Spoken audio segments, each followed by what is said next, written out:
فنوى إري تي في مكتتال تركبوا زخبركم تعذبتنا كمية تمسيون لومي سوني عصرت لكاتيت مجد استدالوا زينات توشت هاجرن وطن كنغرب لكم تدالينا لنا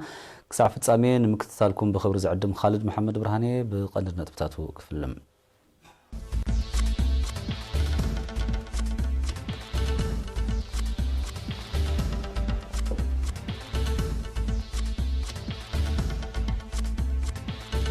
بريزيدنت إسياس أبزبيتاوي معبالتات زتكورة قال محتتا كايدوم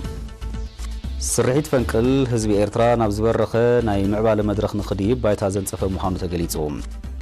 ابنو زوبا حقاز ابت ألاليانا تححزان سنكولان زحقز سلطنات وهايبو إسرائيل لاب قداي معراباوي قماقم توسدو زلا بينا وسقم كتقوارصوم محدار بريزيدنت ترامب صويعو اب چاينا قصري قدايات كورونا فيروس 908 كم زبعت تقليصوم إيران بوشتاوي عقما زمعبلتو حدش ميتايل فتينا زرزر زينا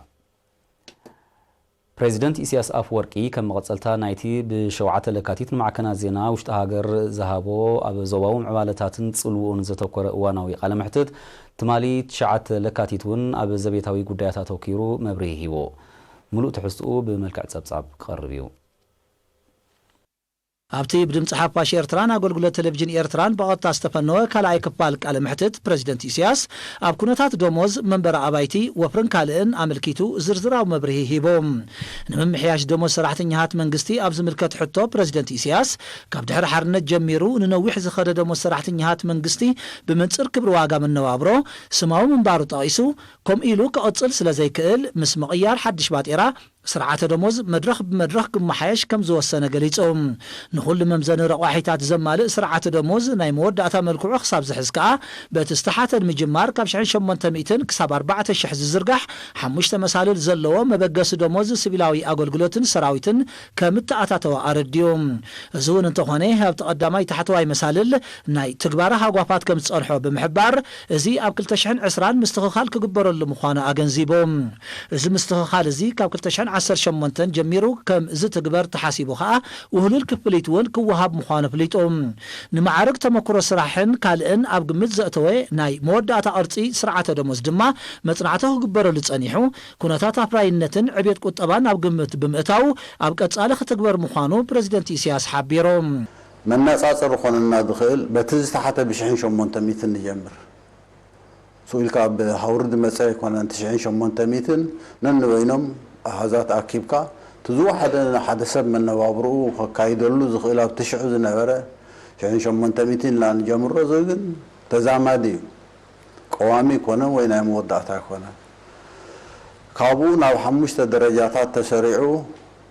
كاب شحن شمون تميتين ناب 14 أخي مجمر دبحال تحفيشا ومأتو تغيرو له بفلاينتهم صرحو دنورمو منن وينو مسمسات تزوجبهم موساد يرخبوا دنور خنتات جلس كوا خاطلتشين 10 جميرهم اتن دوهابهم كومبنسيشن وكحسهم كوس ديهم دهريو هم نبور أبينا مدبنا سالار سكيل أتو و سلات دموزهم كم ضغط الخون حجيب زيادة توكيرنا نصرح لهم سلذوقنا ناكلتشين إسران حدا ملء مدلوات غيرنا زود دايز دحرينا قديفنايو ناي دموز بحال قدام كايل عنا نفس وقف ممسونا رخوة كم بسرح نقبر قال أماراتي ولنا كم بولكوغن كساد محط كل جزية قداسس لذوقنا أو كم يوم قدات كندي تصقم على خمس الله بدهول لنا نزارم انتاي نفر خمي قرنا نفر لومي صباح دهر صباح لنا ترايدي يكون أساستين بلي ذلاقنات بذلو ناي قطبانا أبيات أو حسنا عينات من نبابرنا ناي سبات غير خلالو نزلت أجمع منبر أبايتي بزملكة دما بريزيدنت إسياس منبر أبايتي مسكال تملالي زخودو مسرتاو نجرات مخانو نمفتحو دما بوشت أو عامن نايدقه هنتاتن كم تفتن تايسو زرقح أبايتي أبستفلالية كتماتات كسرح كابت الزنبرة مدب مخانو بمحبار نستجمر جن كأزي تودع مدبات مهلاو تنقل مفلات دما استجبر ده حساس كم زل جليتهم بريزيدنت إسياس وسي ተወሲኹ ጥጡሕ ናይ ወፍሪ ባይታ ንኽትፈጥር ዘሎ ናይ ትሕቲ ቅርፂ መርበባት ፀዓት ማይ ብቑዕ ሞያ ዝቐሰመ ክኢላዊ ዓቕሚ ክፍጠር ከም ዘለዎ ነዚ ምስ ፈጠርካ ድማ ኢንዱስትሪ ብኢንዱስትሪ ዘሎ ብልጫታት ብምልላይ ንኹሉ ዜጋ ይኹን ወፃእተኛ እቲ ናይ ወፍሪ ዕድል ክፉት ምዃኑ ኣረድዮም ምሕዳስ ወደባት ባፅዕን ዓሰብን ምብግጋስ ኢንዱስትሪ ሃብቲ ዓሳን ነቲ ገማግም ዘራኽብ ፅርግያታት ምህናፅን ምግፋሕ ፅርግያ ዓሰብ ደባይ ሲማ ኢትዮጵያ ባፅዕ ነፋስ ይደቀ ምሓረ ሰርሓ ዘላንበሳ ኣስመራ መንደፈራ ክሳድ ዒቃ ኣስመራ መንሱራ ቁርደት ኦም ሓጀር ሱዳን ምውሳኽ ፀዓት ኣብ ዓሰብ ናይ 30 ሜጋዋት ባፅዕ 20 ሜጋዋት ኣስመራ 10 ሜጋዋት ምስ ሓገዝቲ ጀነሬተራት ምውዳድ ትሕቲ ቅርፂ ዝስተ ፅሩይ ማይን ካልእን ካብ መፋረቕ 2020 ክሳብ 2021 ብውሽጣውን ዞባዊ ምትሕብባርን ዝትግበር መደባት ምዃኑ ብምንጻር ነዚ ኸውን ንምግባር ድማ ሰብኣዊ ዓቕሚ ጥረ ነገራት ማሽነርን ናይ ምትግባር ዓቕምን ምርግጋጽ እቲ ወሳኒ ምዃኑ ኣረድዮም ስርሒት ፈንቅል ጩራ ናጽነት ዘበሰረን ህዝቢ ኤርትራ ናብ ዝበረኸ ናይ ምዕባለ መድረኽ ንኽዲብ ባይታ ዘንጸፈን ምዃኑ ነጋድያን ገሊጾም ወኪል ኤሪና መሓር በላይን ዘዳሎ ጸብጻብ ሙሴ ብኹረጽየን ከቕርቦ እዩ ስርሒት ፈንቅል ጩራ ናጽነት ኤርትራ ዘበሰረን ህዝቢ ኤርትራ ንዘጋጠሞ ኩሉ ተጻቦታት አበርዒኑ ሃገራዊ ናጽነቱን ልዕላውነቱን ዓቂቡ ናብ ዝበረኸ ደረጃ ምዕባለ ከብጽሖ ዝኽእል ባይታ ዘንጸፈን ምዃኑ ነጋድያን ምብል 30 ዓመት ዝኽሪ ስርሒት ፈንቅል ገሊጾም እቶም ካብ ውሽጥን ወጻእን ዝመጹ ነጋድያን ኤሪና ብዝሃብዎ ሓበሬታ መመሊሱ ዘደምቕ ዘሎ ጽምብል ዝኽሪ ስርሒት ፈንቅል ንኤርትራዊ መንፈስ ርእሰ ምርኮሳ ዘሕድስን ዘሕይልን በቲ ሓደ ንታሪኻዊ ጉዕዞ ህዝቢ ኤርትራ ናብ ዳሕራዋይ ወለዶ ዘስርጽን ዘሰጋገርን ድማ በቲ ካልእ ምዃኑ ጠቒሶም እቲ ስርሒት ዝወለዶ ናጽነት ከስተማቕሩ ምብቃዖም ድማ ኩርዓት ከም ዝስምዖም ገሊጾም ስርሒት ፈንቅል ንዓና ንኤርትራውያን እቲ ዝሓለፍናዮ መሪርን ጽንኩርን ኩነት በዲኢናን ስዒርናን ብገዛእ ከልፅና ደምፃናዮ ናጽነት ዓወት ዝኾነ ከምዚልና ምስቲ ፃዕራምን ጅግና ህዝብን ተኣኻኺብና ክነብዕሎ እሞ ከዓ እዚ ዝሓለፍናዮ 30 ዓመታት ምስ ተጻብኦ ናይ ዝተፈላለዩ ሃገራት ካብ ወያነ ጀሚርካ ካልኦት ሃገራት ንብሙሉኡ መኪድና ንብሙሉኡ ስዒርና ብሓቅነትና ረቲዕና ነብዕሎ ብምህላውና እሞ ከዓ ምስ ሕጂ ተስፉ ሰላም መፂ ዘሎ ወለባትና ተሰርሓሉ ተጸመመን ተዓገሰን ህዝቢ ጫሙ ዝሓፍሰሉን ዝረኽበሉን ጊዜ ብምዃኑ ጽቡቕ በዓል እናኸበርና ንስዋኣተይ ኣሕዋተይ ዝወደቑ ኣጆኹም ኣነ ብላሽ ወደቑ ሃገር ክንዕብል ኣላ ክብል ኢለ ብሕልና ኣብዚ ሃገርና ቆልዓ ይኹን ዓብዪ ብነፃ ዝንቀሳቐሰሉ ባይታ ተፈጢሩ እዩ ስለዚ ካብዚ ንላዕሊ እንታይ ሞ ክፅበኣነ ከመየል ጽበየሉ እዛ ሰላም እዚኣ እዛ ከምድላይ ካብ የማን ንፀጋም ካብ ምዕራብ ንምብራቕ ኩሉ ኸታ ካብ ኤርትራ ካብ ጫፍ ናብ ጫፍ ብርሃን ኮይኑ ኣድላይ ክንቀሳቐስ ስለዝኽኣልኩ ብጣዕሚ ሓበን ዝስማዓኒ መንግስትናን ንምክልኻል ሃገርን ንህዝቢ ኤርትራን ከዓ ዓወት ጨቢጥካ ኢልካሞ ሞሳኻ እዩ መበል 30 ዓመት ዝኽሪ ስርሒት ፈንቅል ንምድማቕ ካብ ዝተፈላለዩ ኩርናዓት ሃገርን ወፃእን ዝመጹ ኣብ ኩሉ ክልል ዕድመ ዝርከቡ ዜጋታት ምንጋዶም መርኣያ ኤርትራዊ ጭውነት ኣብ ልዕሊ ሰማዕታቱ ዘለዎ ረዚን ክብርን ምዃኑን ህዝቢ ሓድነቱ ዘትረሉ ቅንያት ከም ዘሕለፉን ዝገልጹ ነጋድያን ዘለናዮ ናይ ሰላም መድረኽ ምዕባልን ብልጽግናን እነጉርሓሉ መድረኽ ስለ ዝኾነ ንምዕዋቱ ብዝለዓለ ከም ዝዓዩ ኣመልኪቶም ኤርትራ ወትሩ ከቢራን ተሓፊራን ክትነብር መሰረት ዘንበረ ስርሒት ፈንቅል ዘሰከመና ሓላፍነት ኣብ ምዕራፍ ንኽበጽሕ ኩሉ ዜጋ ብሓፈሻ መንእሰይ ወለዶ ድማ ብፍላይ መሳርዑ ኣደልዲሉ ክጓዓዝ ሓላፍነት ዘሰክም ምዃኑ ኣረድዮም መበል 30 ዓመት ዝኽሪ ስርሒት ፈንቅል ካብ 7 ክሳብ 9 ለካቲት ፈንቅል ንልምዓት ኣብ ትሕቲ ዝብል ቴማ ብዝተፈላለየ መሳነዶታት ብድምቀት ከም ተጸንበለ ይፍለጥ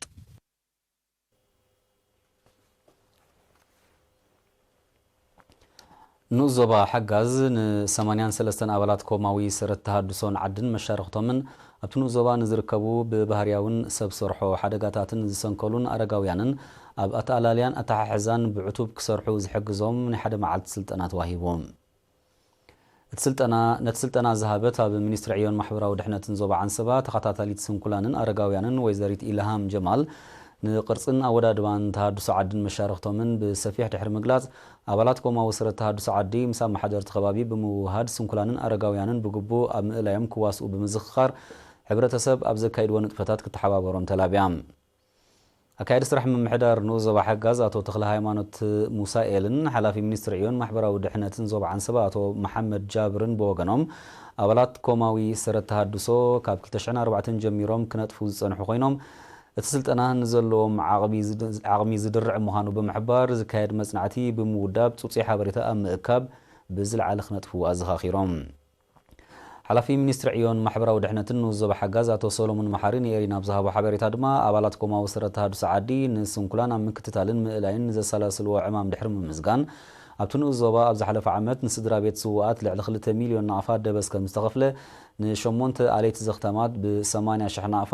ን17 ኣለይቲ ስንኩላን ቆልዑ ድማ ብ170,000 ናቕፋ ብጥሪት ከም ዝተጣየሱ ከምኡውን ን8 ስንኩላን ተመሃሮ ቆልዑ ናይ ኣድግን ኮረሻን ሓገዝ ከም ዝተገብረሎም ገሊጹ ኣብተን ካልኦት ንኡስ ዞባታት ዓንሰባ ተመሳሳሊ ስልጠና ይካየድ ከም ዘለውን ዝረኸብናዮ ሓበሬታ ኣፍሊጡ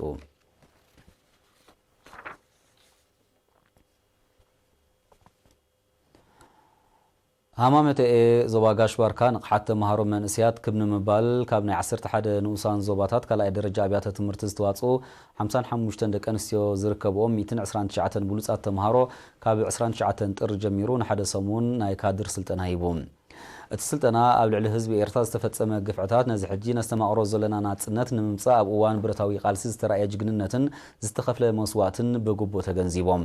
መንእስያት ተመሃሮ ኣብ ትምህርቶም በላሕትን ተወዳደርትን ኮይኖም ሃገሮም ኣብ ምህናጽ ብዝቐሰምዎ ዓውደ ትምህርቲ ኣበርክቶኦም ክሐይሉ ዝዓለመ ምንባሩ ድማ ሓላፊ ክፍሊ ፕሮጀክት ሃማመተ ዞባ ጋሽ ባርካ መንእሰይ ዳንኤል ኣብርሃ ሓቢሩ እቶም ተመሃሮ ድሕሪ ምዝዛም ስልጠና ኣብ ከተማ ቁርደት ብጸላም ሰንበት ዝፍለጥ ሓደ ግዜ ብጸላኢ ብግፍዒ ልዕሊ 370 ዜጋታት ተቐቲሎም ዝተቐብሩሉ መቓብር ከምኡውን ኣብ ዲጋ ኸርከበት ብምብጻሕ ዝሰላሰል ዘሎ ልምዓታዊ ንጥፈታት ተዓዚቦም ብዝምልከቶም ኣካላት ድማ መብርሂ ተዋሂብዎም ሰልጠንቲ ኣብ ዝሃብዎ ርእይቶ ኣብ ዝተኻየደ ቃልስን ዝሰላሰል ዘሎ ልምዓትን ዝነበሮም ኣፍልጦ ድሩት ምንባሩ ጠቒሶም ኣብ ስልጠና ንቕሓቶም ዛዕቢ ትምህርቲ ከም ዝቐሰሙን ዝቐሰምዎ ፍልጠትን ዝተዓዘብዎ ልምዓትን ናብ ከምኣቶም ዝኣመሰሉ መንእስያት ከም መሓላለፍዎ ምዃኖምን ገሊጾም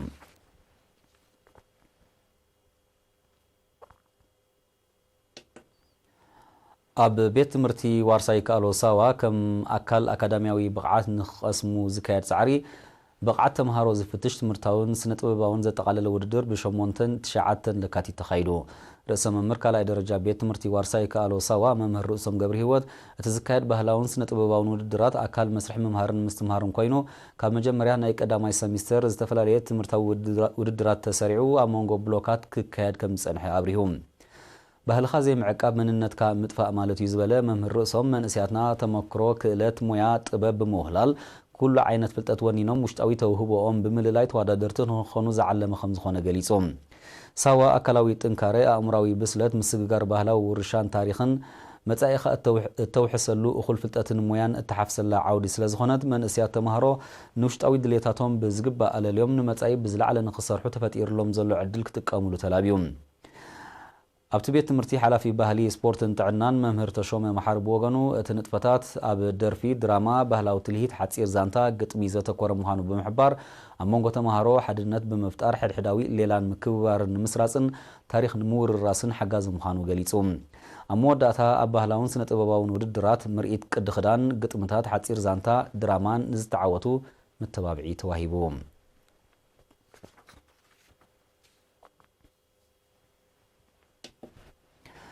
ድሕርዛት ስዕብ ሓጻር መሰጋገሪት ኣህጉራዊ ዜናታት ሒዝና ክንምለስ ኢና ሰናት ጽንሑ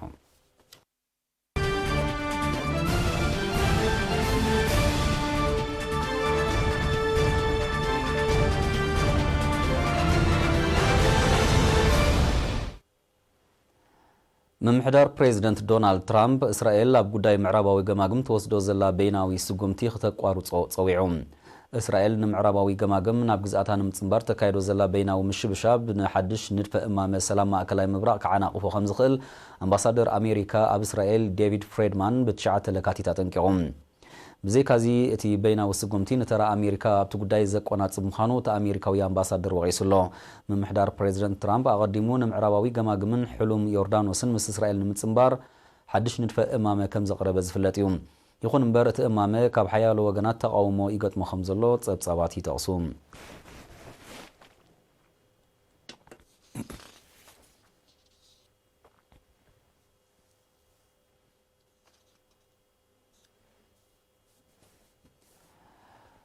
ቁጥር ግዳያት ናይቲ ኣብ ቻይና ዝተኸስተን ጸኒሑ ናብ ካልኦት ሃገራት ዝለሓምን ሓድሽ ዓልየት ቫይረስ ኮሮና 908 ከም ዝበጽሐ ጸብጻባት ጥዕና ሃገር ሓቢሮም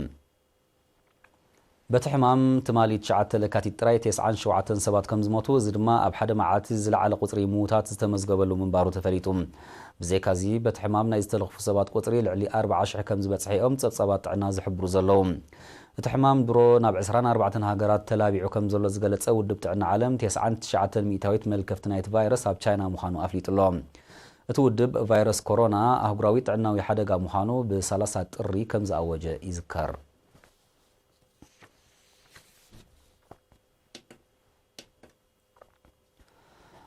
ሓይሊ ባሕሪ ኣሜሪካ ኣብ መወዳእታ ዝዓመት እዚ ልዕሊ ፍጥነት ድምፂ ክውንጨፍ ዝኽእል ሚሳይል ንፈተነ ከቕርብ ከም ዝኽእል ኣሚቱ እቲ ዘመናዊ ኣጽዋር ካብቲ ጸባእቲ ዝበሃላ ሃገራት ክመጽእ ንዝኽእል ስጋኣት ኣብ ምምካት ልዑል ተራ ከም ዝህሎ ኣዘዝቲ ሰራዊት ሃገር ሓቢሮም እቲ ሚሳይል 5 ዕጽፊ ልዕሊ ፍጥነት ድምፂ ክውንጨፍ ከም ዝኽእል ዝገለጹ እቶም ኣዘዝቲ ወተሃደራዊ ዓቕሚ ኣሜሪካ ኣብ ምድንፋዕ ኣገዳሲ ምዃኑ ኣረድዮም ሩስያ ኣብ ዝሓለፈ ዓመት ብጸረ ሚሳይል ዘይክሸፍን ልዕሊ ፍጥነት ድምፂ ክውንጨፍ ዝኽእልን ሚሳይል ከም ዝፈተነት ዘመልክቱ ጸብጻባት ውጥን ሓይሊ ባሕሪ ኣሜሪካ ብቐንዱ መልሲ ግብርናቱ ክኸውን ከም ዝኽእል ይምቱ ኣሜሪካን ሩስያን ኣብ ምምዕባል ኣጽዋር ዘካይድኦ ዘለዋ ፈተነ ንጥፈታት ኣብ መንጎአን ዝጸንሐ ወተሃደራዊ ዘይምቅዳው መሊሱ ከጋድዶ ከም ዝኽእል ይግመት ክልቲአን ሃገራት ንምፍራይ ናይ ማእከላይ ርሕቀት ሚሳይል ዝገትእ ቅድሚ 30 ዓመታት ዝኸተመኦ ውዕል ዝሓለፈ ዓመት ከም ዘፍረስኦ ኣይርሳዕን ኣሜሪካ ኣብ ኣትላንቲካዊ ውቅያኖስ ሓድሽ ሚሳይል ክትተክል ምዃና ዝሓለፈ ቀረባ መዓልታት ድሕሪ ምግላጻ ሩስያ ነቲ መደብ ብዕቱብ ትከታተሎ ከም ዘላ ምሕባራ ይግለጽ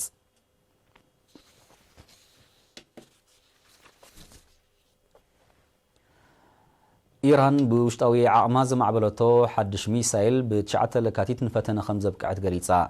እዚ ራድ 500 ዝተሰምየ ዝተራቐቐ ሚሳይል ኣቐዲሙ ካብ ዝፈረየ ፈትሕ 110 ዝተባህለ ተመሳሳሊ ኣጽዋር ኢራን ዝፈኾሰን ዝነውሐ ርሕቀት ክጓዓዝ ዝኽእልን ምዃኑ ኣዘዝቲ ሰራዊት ሃገር ሓቢሮም ክሳብ 300 ኪሎ ሜትር ርሒቑን ዘሎ ሚሳይላት ከበርዕን ዝኽእል ዘመናዊ ጸረ ሚሳይል ወኒና ከም ዘላ ትገልጽ ኢራን ብምዕባል ዝሓድሽ ሚሳይል ኣብ ምጉልባት ወተሃደራዊ ዓቕማ ኣገዳሲ ተራ ከም ዝህልዎ እያ ትሕብር መንግስቲ ኢራን ሃገሩ ሓንቲ ካብተን ዝተራቐቐ ጸረ ሚሳይል ዝውንና ሃገራት ዓለም ክትከውን በቂዓ ከም ዘላ ክገልጽ ጸኒሑ እዩ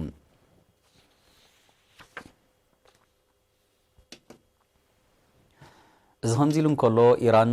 ብውሽጣዊ ዓቕማ ዘማዕበለታ ሓዳስ ናይ ምክትታል ሳተላይት ትማሊ 9 ለካቲት ከም ዝፈተነታን ኣብቲ ዝተመደበላ ርሕቀት ክትበጽሕ ከም ዝኽኣለትን ማዕከናት ዜናታ ሃገር ሓቢረን እዛ 113 ኪሎ ግራም እትምዘን ሳተላይት 530 ኪሎ ሜትር ብራኸያብ ዘለዎ ክሊ ጠፈር መዓልታዊ 15 ግዜ ዑደት ከተካየድ መደብ ከም ዝነበራ እዮም ጸብጻባት ዝሕብሩ ይኹን እምበር ብሰንኪ ትሑት ፍጥነት ነቲ ርሕቀት ክትበጽሖ ከም ዝተጸገመት ሰመዚ ኢራን ኣረድዮም እዛ ሓዳስ ሳተላይት ኣብ መጽናዕቲ ምንቅጥቃጥ ምድሪ ምክልኻል ባህርያዊ ሓደጋታት ከምኡውን ኣብ ምዕባል ጽላት ሕርሻ ዝውዕል ሓበሬታ ንምእካብ ከም ዝተወንጨፈት ተፈሊጡ ኢራን ኣብ 2019 ዝወንጨፈተን ኣብ ኣከባቢያዊ መጽናዕቲ ዝነጥፋ ክልተ ሳተላይት ኣብቲ ዝተመደበለን ርሕቀት ክበጽሓ ብዘይምኽኣለን ተልእኾአን ከም ዝፈሸለ ይዝከር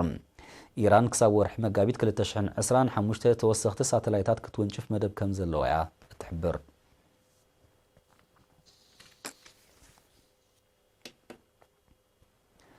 ኣብዚ ቅንያት እዚ ኣብ ምዕራብ ኤውሮጳ ተኸሲቱ ዘሎ ሲያራ ዝተሰምየ ህበውላዊ ማዕበል ከቢድ ንዋታዊ ክሳራታት የውርድ ከም ዘሎ ተቓሊሑ በቲ ገና ዘይሃደአ ሓደጋ ኣብ ብሪጣንያ ፈረንሳን ጀርመንን ኣብ ልዕሊ ትሕርፀ ቅርፂ ብሓፈሻ ኣባይቲ ድማ ብፍላይ ዕንወት ከም ዘወረደ ተፈሊጡ ብሰንኪት ማዕበል ኣስታት 700,000 ኣባይቲ ብዘይ ሓይሊ ኤሌክትሪክ ክተርፉ እንከለዉ ብርክት ዝበሉ በረራታት ነፈርቲ ከም ዝተሰረዙ እውን ማዕከናት ዜና ቃሊሐን እቲ ሓደጋ ተወሳኺ ክሳራታት ከስዕብ ተኽእሎታት ከም ዘሎ ክኢላታት ሜቴሮሎጂ ግምታቶም ይህብለዎም እዚ ከምዚ ኢሉ እንከሎ ኣብ ሰፊሕ ክፋል ኣውስትራልያ ዝወቅዕ ዘሎ ብርቱዕ ዝናብ ኣብ ከተማ ሲድንን ካልእ ከባቢታትን ንዋታውን ማሕበረ ቁጠባውን ክሳራታት ይውርድ ኣሎ ብሰንኪ ተፈጥሮአዊ ሓደጋ ዛጊት ቁጥሮም ዘይተነጸረ ሰባት ክጉድኡ እንከለው ልዕሊ 100,000 ኣባይቲ ብዘይ ሓይሊ ኤሌክትሪክ ከም ዝተረፈ ተገሊጹ ኣብ ከተማ ሲድኒ 391.6 ሚሊ ዝተዓቀነ መጠን ዝናብ ከም ዝወቅዕ ዝሓበሩ ጸብጻባት ሜቴሮሎጂ ኣብ ውሽጢ 30 ዓመታት ኣብታ ከተማ ካብ ዝተረኣየ ዝናብ ዝበርትዕ ምዃኑ ኣረዲኦም እቲ ዝናብ ኣብታ ሃገር ተኸሲቱ ንዘሎ ሓደጋታት ባርዕ መሮር ኣብ ምህዳእ ዓቢ ተራ ይጻወት ከም ዘሎ ተሓቢሩ ኣብቲ ከባቢ ዝወቅዕ ዘሎ ዝናብ ኣብ ዝመጽእ ቀረባ መዓልታት እውን ብዝሓየለ መልክዑ ክቕጽል ከም ዝኽእል ይእምት ብምህላው ኩሉ መዳያዊ ክሳራታት ክዘይድ ከም ዝኽእል ስግኣት ኣሎ